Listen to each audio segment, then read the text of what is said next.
आमल की एकादशी व्रत कथा।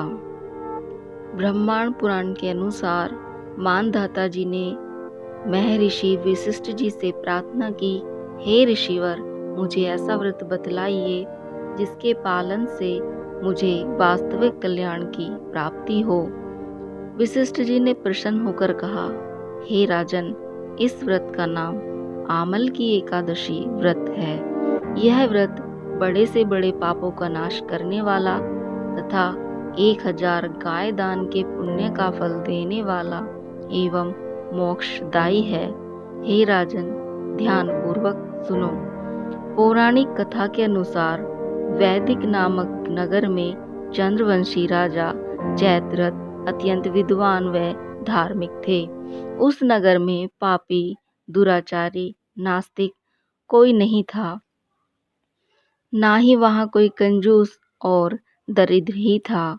नगर के ब्राह्मण, क्षत्रिय, वैश्य, शूद्र सभी आनंद पूर्वक रहते थे। सभी स्त्री, पुरुष, बालक, वृद्ध विष्णु भक्त थे तथा एकादशी व्रत किया करते थे। एक बार फाल्गुन मास की शुक्ल पक्ष आमल की एकादशी आई। उस दिन राजा के साथ साथ स्त्री, पुरुष, बालक सभी ने हर्षपूर्वक व्रत किया।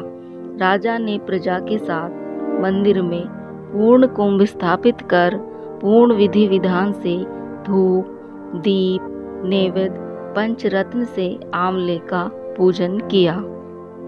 राजा ने आंवले के पूजन के साथ परशुराम जी की भी पूजा की। हे परशुराम, हे रेणुका, हे आमल की, हे ब्रह्मपुत्री, हे धात्री, हे पापनाशिनी, आपको नमस्कार है। मेरा कल्याण करो, विश्व का कल्याण करो, समस्त पापों का नाश करो।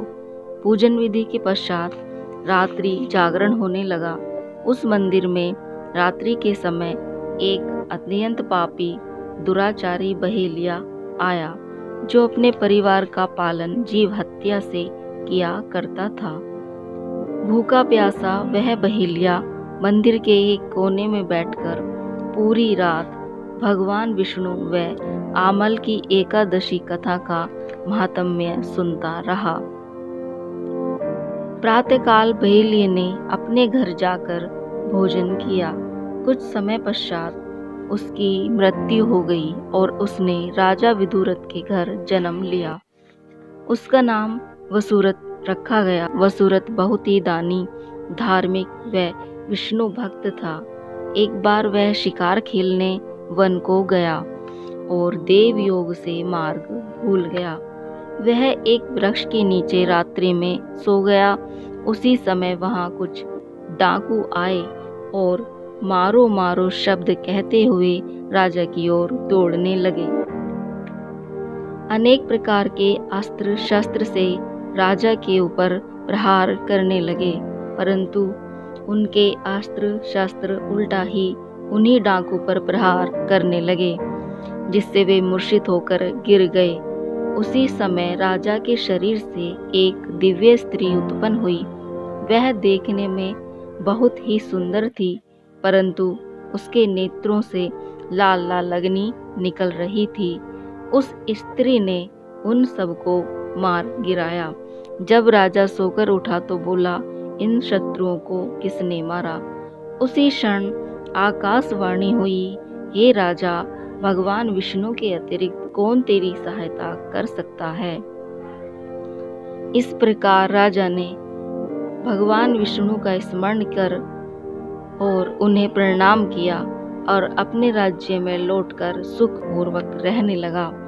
वशिष्ठ जी ने राजा से कहा, हे राजन, आमल की एकादशी का व्रत करने वाला मनुष्य आनंद पूर्वक जीवन यापन करके अंत में वैकुंठ धाम को प्राप्त होता है। आमल की एकादशी व्रत कथा संपूर्ण हुई। भक्तों, भगवान विष्णु जी को तुलसी पत्र अति प्रिय है, अतः एकादशी को भगवान विष्णु को तुलसा पत्र अवश्य अर्पित करना चाहिए। परंतु भक्तों, याद रहे, एकादशी वाले दिन तुलसी पत्र न तोड़ें। उससे एक दिन पहले आप तुलसा पत्र लाकर रख सकते हैं। भक्तों, अन्य एकादशी की व्रत कथाओं को सुनने के लिए एवं अन्य व्रतों की कथाओं को सुनने के लिए मेरा चैनल सब्सक्राइब कीजिए, नोटिफिकेशन का बटन दबाइए, मेरी वीडियो को लाइक कीजिए और कमेंट बॉक्स में जय भगवान विष्णु लिखना न भूलें।